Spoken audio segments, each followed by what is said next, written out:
Hola, hola a todas y todos. Vamos a esperar unos minutitos a que se conecte más gente. Ya vamos a empezar. Ya estamos acá con Ivonne Melgar. Unos minutitos y estamos listas. Gracias, gracias.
Hola, hola a todas y todos, muy buena tarde.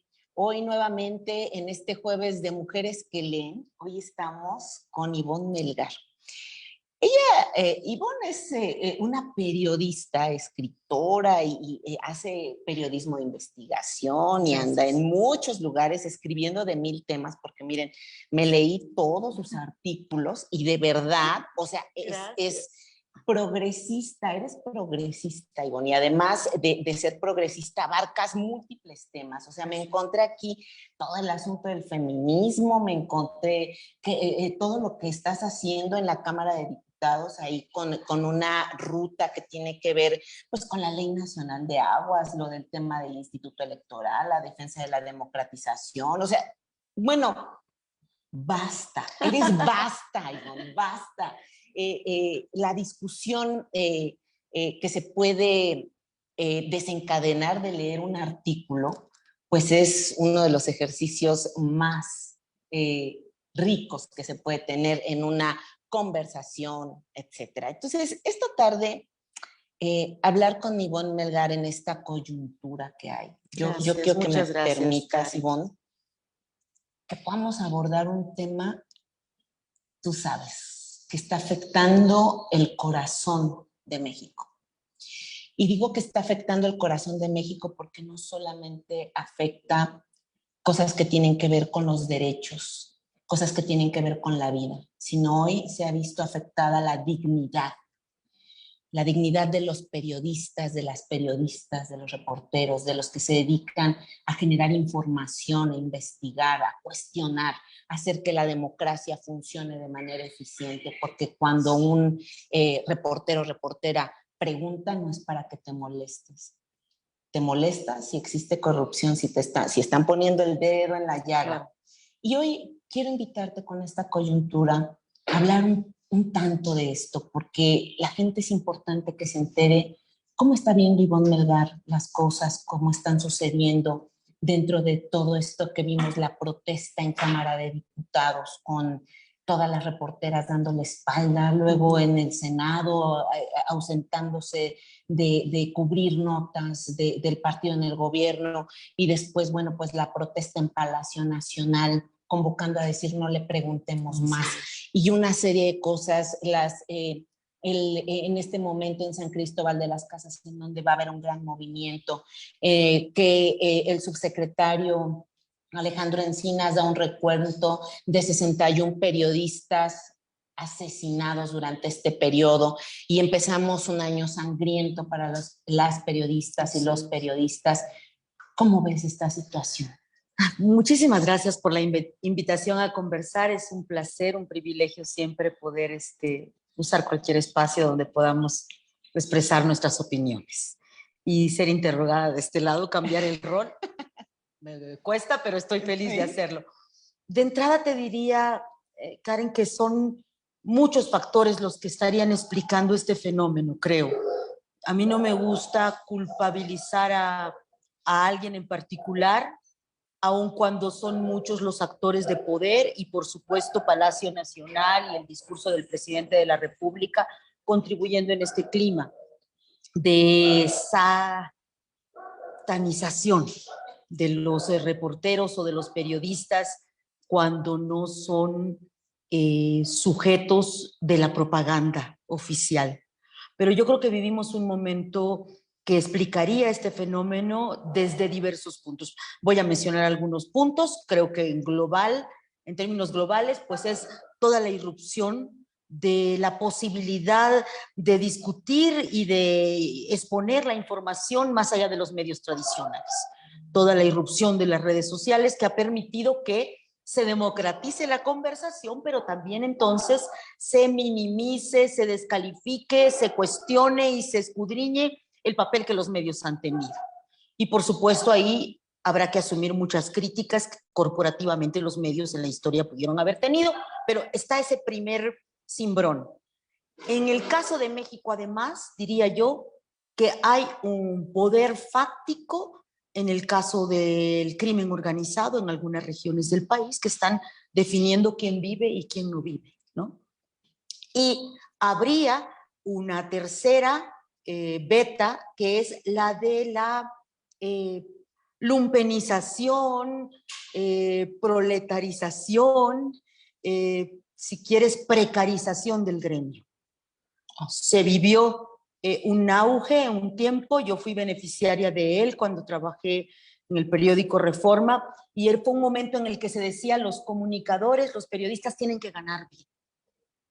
Y entramos ahí una generación a vivir la profesionalización de nuestro trabajo, pero después empezó la precarización y la improvisación también.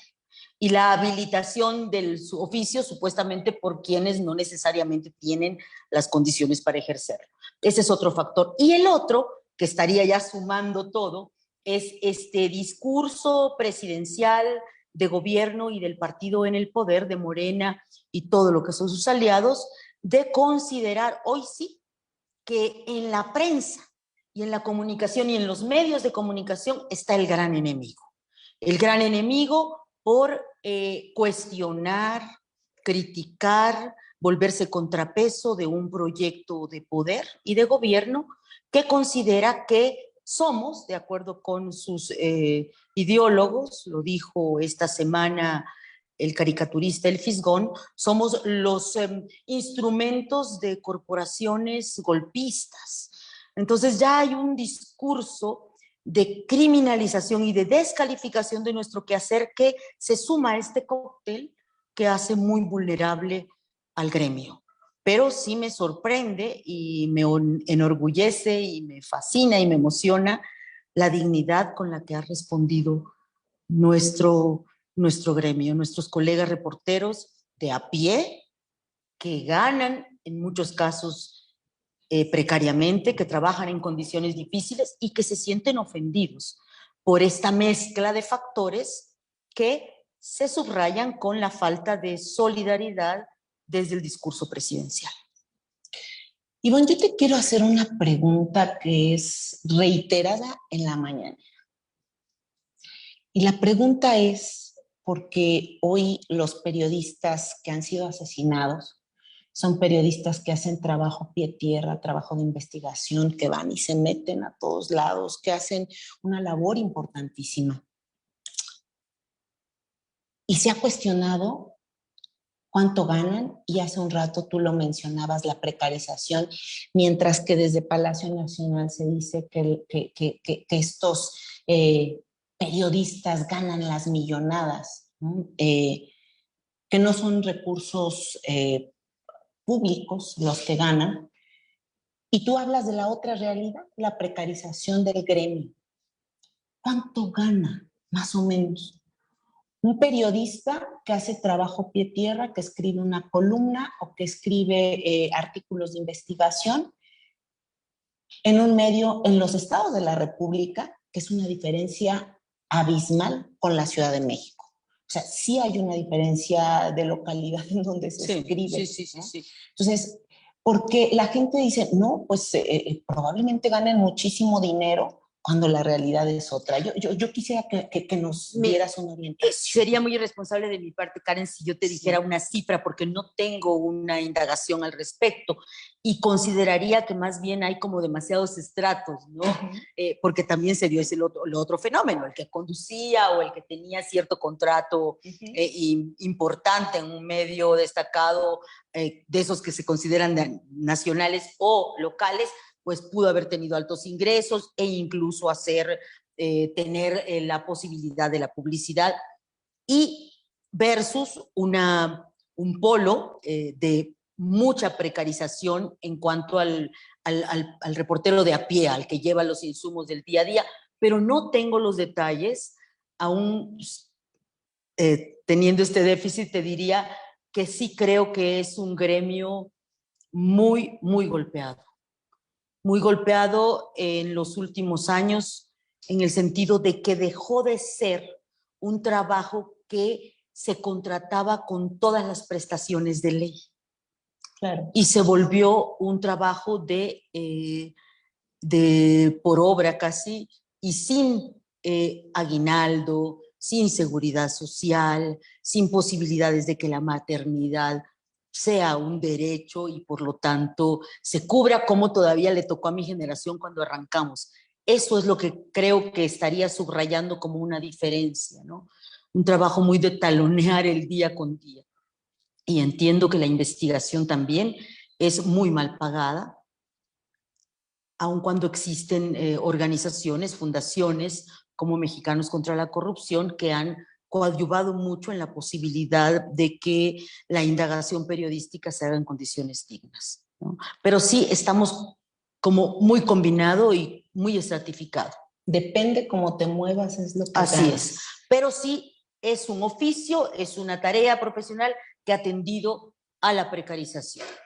¿Dirías que el grado de peligrosidad, de riesgo en la labor periodística ha aumentado en los últimos años? No, por supuesto, y eso particularmente en nuestros colegas del interior de la República, donde sabemos que hay cobro de derecho de piso y hay toda esta ley de plomo, plata o colaboración, y donde quizás los cuerpos de seguridad han estado intervenidos o las autoridades coludidas, y por lo tanto los medios se convierten como en un mensajero de diferentes grupos de poder de facto que se dan, ¿no?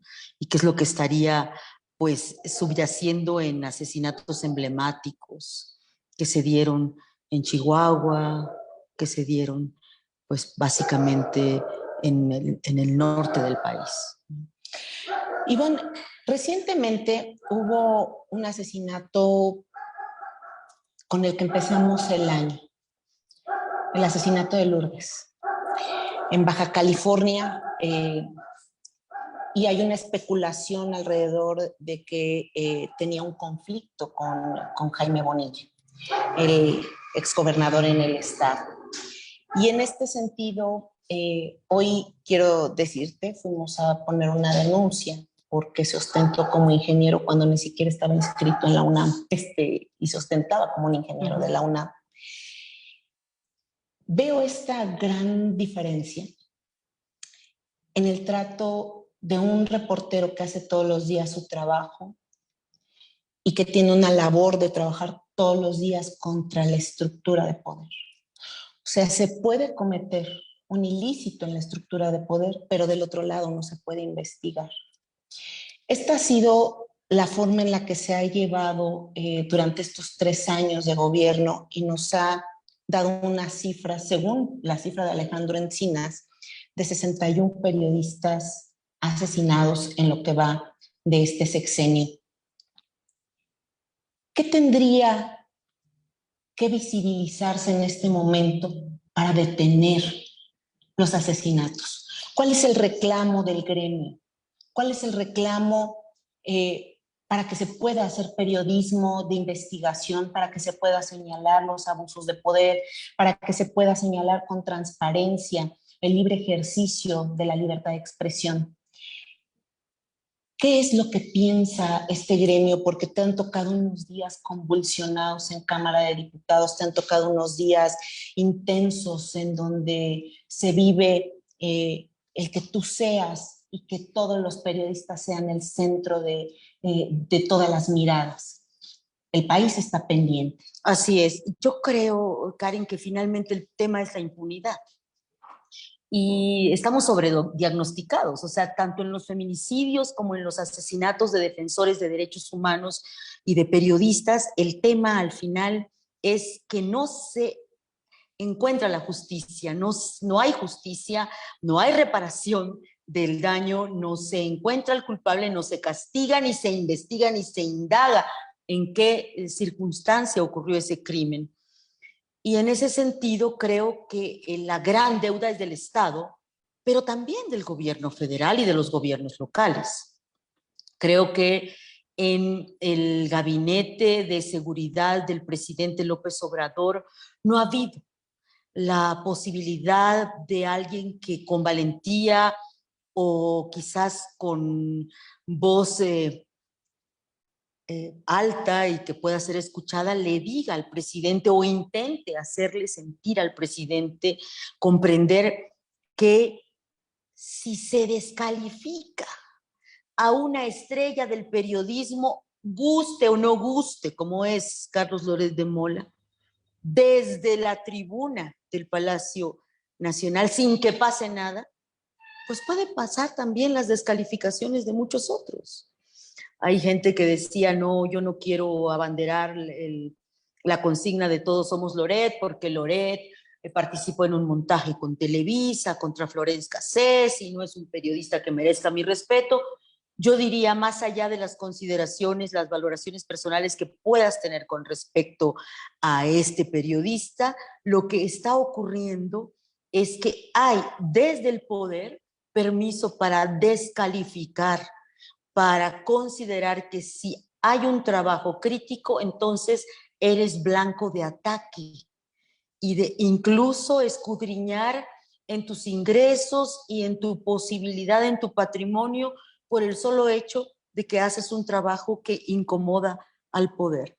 Me parece que lo que ha sucedido en el discurso presidencial en las últimas semanas sí acentúa, sí le mete más fuego a este terrible episodio que estamos viviendo, donde lo que necesitaríamos es un Estado que se haga cargo de las condiciones de seguridad. Y las condiciones de seguridad empiezan incluso con el lenguaje, con el respeto a esa labor que tiene que ver con la democracia. Mira, un hombre que a veces está listo para defender al poder, pero no siempre a todos los ciudadanos, como es Arturo Saldívar, presidente de la Suprema Corte de Justicia de la Nación. Ayer se tomó el trabajo, que bueno, hubiera sido imperdonable que no lo hiciera, para señalar que sin periodismo no hay democracia.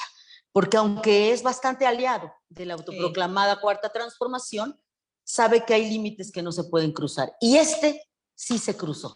Se cruzó el viernes pasado cuando el presidente de la República muestra pretendidos ingresos de Carlos Loret de Mola y dice que hay que descalificarlo porque gana bien. Entonces yo creo que son muchos los pendientes. La impunidad en México es un sello en general, no es culpa de este gobierno, es una herencia, pero no se han podido establecer los mecanismos que rompan esos diques que han impedido impartir justicia en México. Y yo creo que el más importante es que no hay posibilidades de romper esa impunidad. Entonces, mientras los criminales sigan libres, pues otros pueden emular y seguir sus pasos, ¿no? Ivonne, ¿qué te merece esta parte de no solamente el ataque a Carlos Loret, que siempre se ha mostrado como una oposición a lo que representa el presidente Andrés Manuel López Obrador?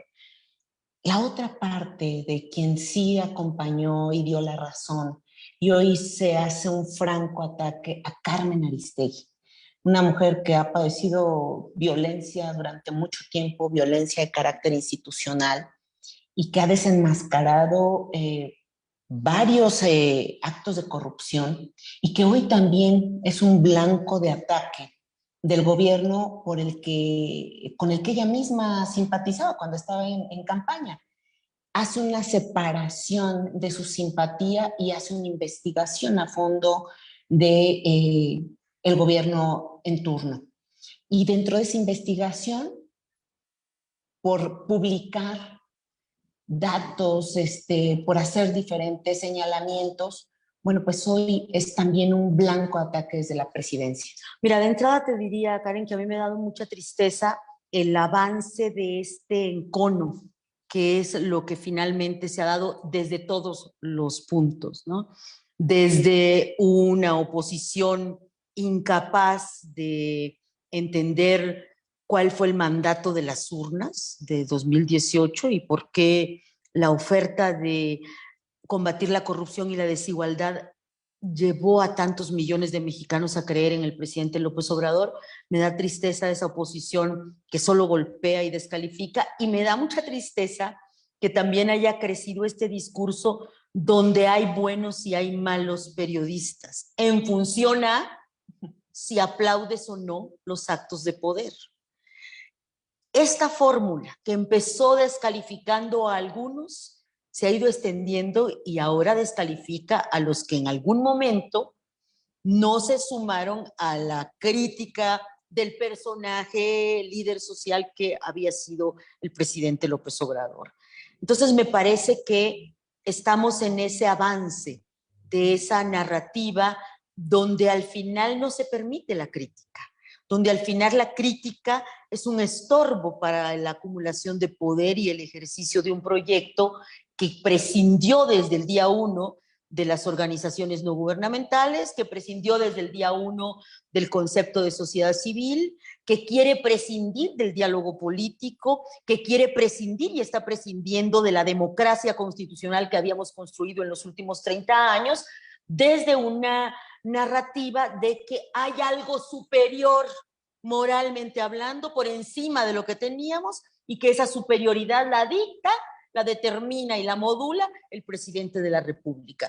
Ese es el tema que a mí me parece escalofriante, aun cuando como ciudadana, feminista, periodista y formada en la izquierda, reconozco la importancia del diagnóstico social del presidente López Obrador.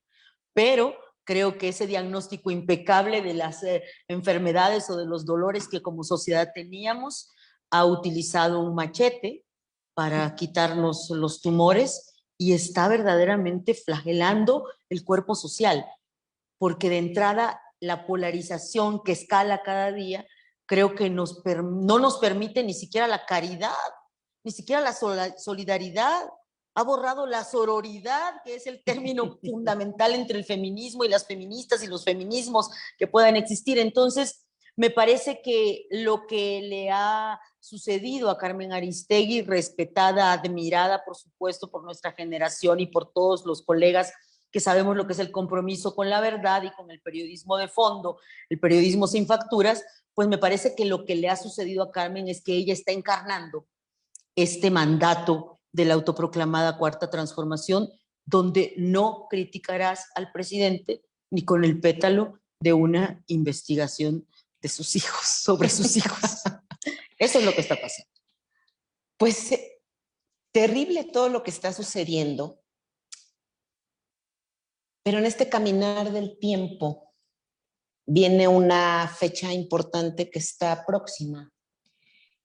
Tú escribes de feminismo, escribes acerca de esta agenda tan importante que ha abarcado una gran parte del debate nacional por las acciones de la sociedad civil organizada, por los avances que se han dado en los últimos periodos, por la constante oposición desde el Palacio Nacional. Este feminismo hoy brilla resplandeciente porque no se puede apagar ese brillo. Así es. Viene el 8 de marzo, como parte del gremio. ¿Qué es lo que se necesita para que las mujeres ejerzan dentro de tu gremio el periodismo y tengan toda la protección en este momento tan aciago, en este rato tan desesperante? Porque quiero decir que no solamente sufren una violencia por ser reporteras, por ser periodistas, por ser investigadoras, por hacer investigación y decir la verdad incómoda, sino sufren también otras violencias por ser mujeres.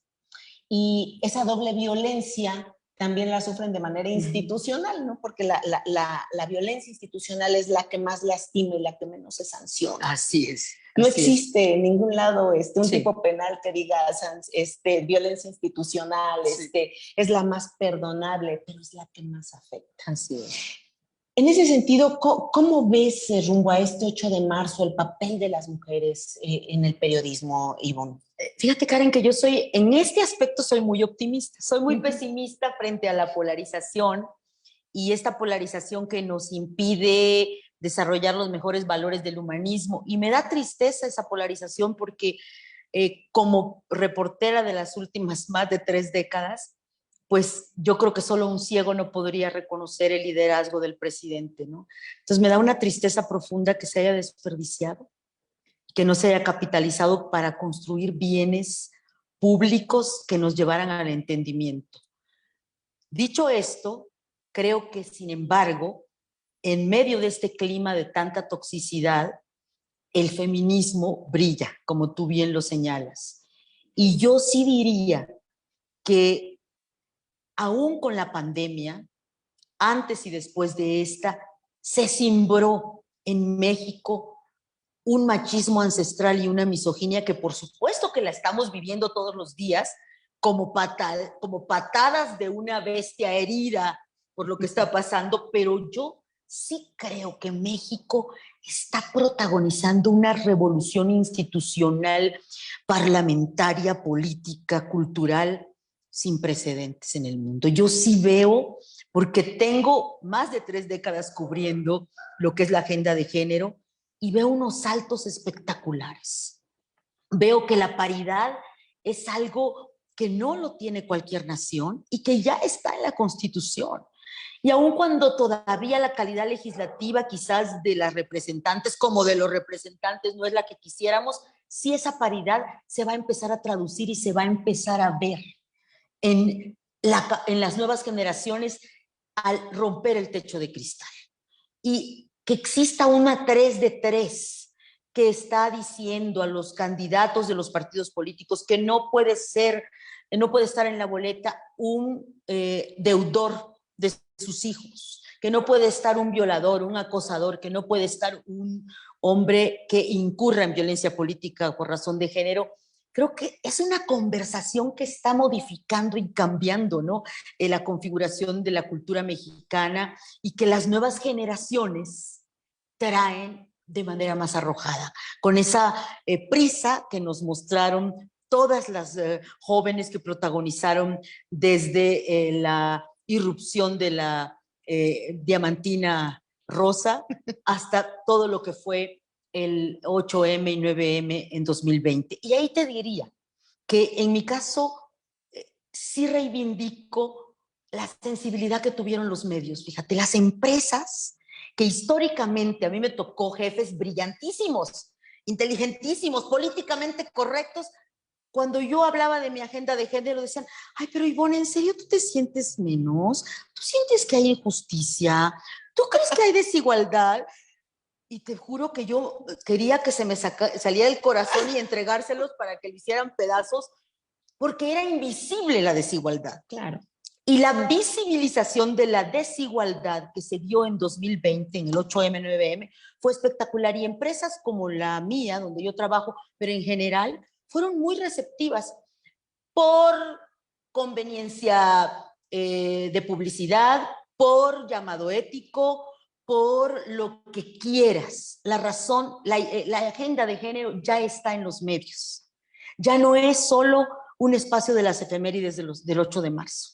Y yo sí creo que esa gran aportación que el periodismo mexicano ha hecho de colectivizar, masificar, viralizar la conversación de la desigualdad, del acoso sexual, de los feminicidios, del derecho a decidir, es una lucha que va a mejorar la calidad de las periodistas, sobre todo las jóvenes, que traen mucha más prisa que las de mi generación, que fuimos muy graduales, ¿no? Íbamos muy graduales en esto y sentíamos que era marginal, pero poco a poco lo vamos a lograr. Yo soy muy optimista, aun cuando, también hay que decirlo, los feminismos mexicanos habían tenido una mesa de diálogo, históricamente hablando, que se rompió con el gobierno de la autoproclamada Cuarta Transformación por la lealtad que las feministas de esa autoproclamada 4T le tienen al discurso presidencial. Haciendo eco a lo que dices, esta última parte, hoy veo un cambio de estrategia. Y el cambio de estrategia es apropiarse del 8 de marzo. Van a ser un evento fastuosísimo desde un partido político, el partido político en el poder, pero no le regresan los recursos del anexo 3 en el presupuesto de egresos de la Federación. O sea, van a hacer un festejo, como cuando decimos, no me felicites, no me festejes, es para recordar la desigualdad en la que hemos vivido. Y hoy ese cambio de estrategia, porque no es un cambio de agenda, no es una recomposición, es un cambio de estrategia mediática. Vemos a diputadas y senadoras de Morena haciendo grabaciones, sumándose al 8M, pero no le regresan los recursos al feminismo, pero no le regresan un instituto de la mujer que esté todos los días ahí vigilante, pero se niegan a activar la alerta Amber a nivel nacional porque ya existe una alarma respecto al número de feminicidios. Pero no hay una respuesta en todos los estados de la República y localidades en las que existe la alerta Amber, pero no hay una mayor inversión para las mujeres. Cierto. ¿Cómo ves esta parte de la apropiación del discurso? Has cubierto feminismo durante 30 años y ver los distintos comportamientos de las autoridades generando, bueno, pues estrategias que diluyan el discurso feminista. Fíjate, Karen, que ahí yo sí quiero ser muy cuidadosa porque yo soy muy respetuosa de todas mis compañeras feministas de todos los signos y partidos. Entonces yo he llegado a la conclusión después de conversar con todas ellas que en lo personal como periodista y como feminista voy a tratar de ser un puente siempre. Y en ese sentido te diría que para mí todo lo que se logre va a sumar. Lo que Olga Sánchez Cordero anunció hoy en la Unión Interparlamentaria de Legisladoras, hablando del Sistema Nacional de Cuidados que se necesita, nos va a sumar. Lo que Malú Micher haga, si quieres, porque su candidato presidencial es el canciller Marcelo Ebrard, pero impulsa en el Senado la política exterior con enfoque de género, nos suma. O sea, yo creo que estamos en un bache de los feminismos mexicanos por este desencuentro obligado ante la compra del pleito del presidente. Un pleito que se pudo haber ahorrado y que las mismas morenistas te lo dicen en corto, nunca lo van a decir en público. Y la pasan mal. Esa es la verdad. Las feministas en serio de Morena lloran, patalean, sufren cuando escuchan al presidente de la República descalificar a las feministas, pero se aguantan. ¿Hacen bien, hacen mal? No lo sé. Ya no quiero juzgarlas porque quiero, en efecto, ejercer la sororidad. Te lo digo en serio. O sea, mi trabajo personal como feminista y como informadora y como comunicadora es la sororidad, aprenderla, porque tenemos que desaprender la competencia tonta que el machismo nos impulsa a hacer entre mujeres y la descalificación entre mujeres. Entonces, yo te diría, qué bueno que se apropien en el partido hasta los no feministas de ella, y lo digo por Claudia Sheinbaum, que me da mucha tristeza confirmar todos los días no solo su falta de compromiso con la agenda de las mujeres, es evidente que no es feminista, nunca lo ha sido ni le ha interesado, sino que incluso ella es como distante de cualquier mujer. La estaba observando ayer que tuvo participación en los foros de Parlamento abierto por motivo de la reforma eléctrica, y veía como una diputada de la oposición le hablaba,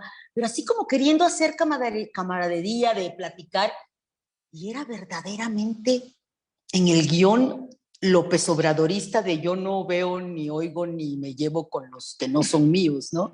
No sé cómo le va a hacer para hacernos creer que es feminista. A mí me encantaría que se transforme.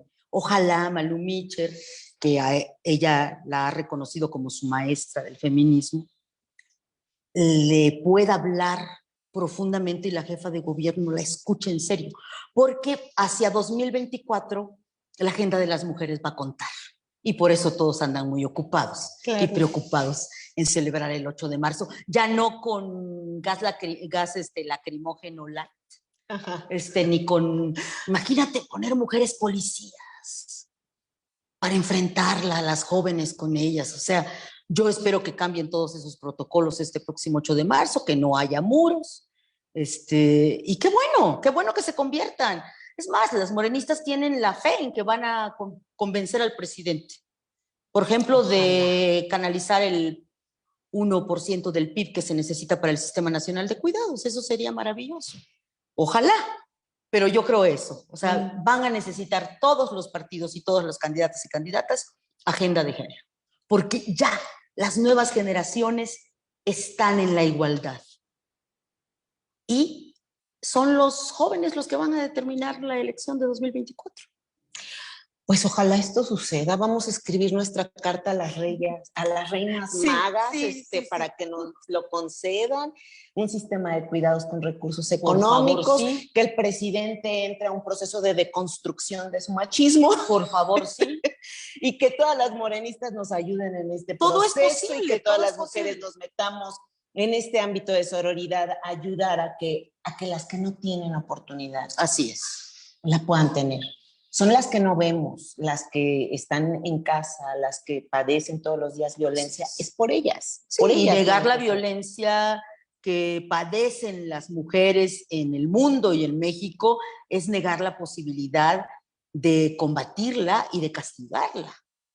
Entonces, el silencio del pacto patriarcal tiene que intentar romperse todos los días, y yo apoyo a las morenistas que desde diferentes maneras tratan de quitarlo. Y las he visto sufrir y me solidarizo con ese sufrimiento que en silencio tienen, y espero que lo superen, que superen la sordera de Palacio. Pues la labor de todas las que estamos en otros espacios, en otras trincheras, pues es seguir en esa labor de insistir hasta que el feminismo abarque todo, por supuesto, para que llegue a los rincones más recónditos. Por supuesto. Ivonne, yo podría pasármela platicando contigo aquí toda la tarde y toda con la muchísimo noche gusto, Cari. Y demás. Ha sido un gusto compartir contigo, gracias, de verdad, Ivonne. Por la confianza. De verdad, he estado leyendo todos estos días todos los artículos a lo largo, simplemente del año pasado. Híjole, es impresionante la labor que haces. Gracias.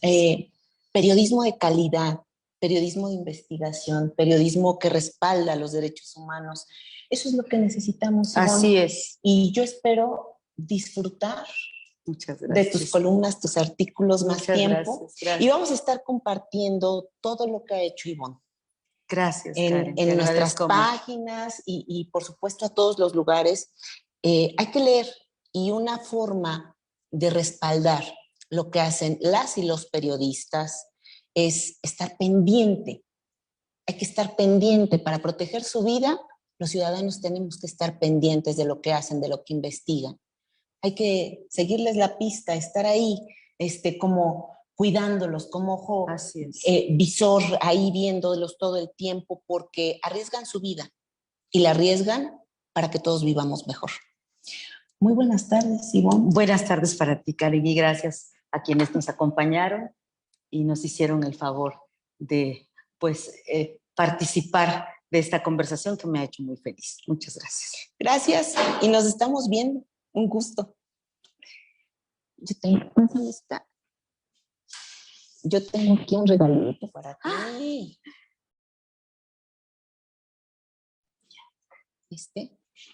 Yo tengo, mira, tu kit. Qué maravilla, morado lo máximo. Así. Las que nos vestimos de morado desde ese agresor en el poder. Ese tiene que ser el grito de todos. Ese tiene que ser el grito, y en todos los sentidos. O sea, es muy difícil superar el ejercicio del poder en las casas incluso, pero todas y todos tenemos que hacer ese esfuerzo. La igualdad, el construir armonía, no es cualquier cosa, es un reto, pero lo tenemos que lograr, y creo que esta consigna es la clave. Ningún agresor en ningún espacio de convivencia. Así es. Ni en la casa. No, para nada. Para nada. Y ahorita veo Ya, cortamos.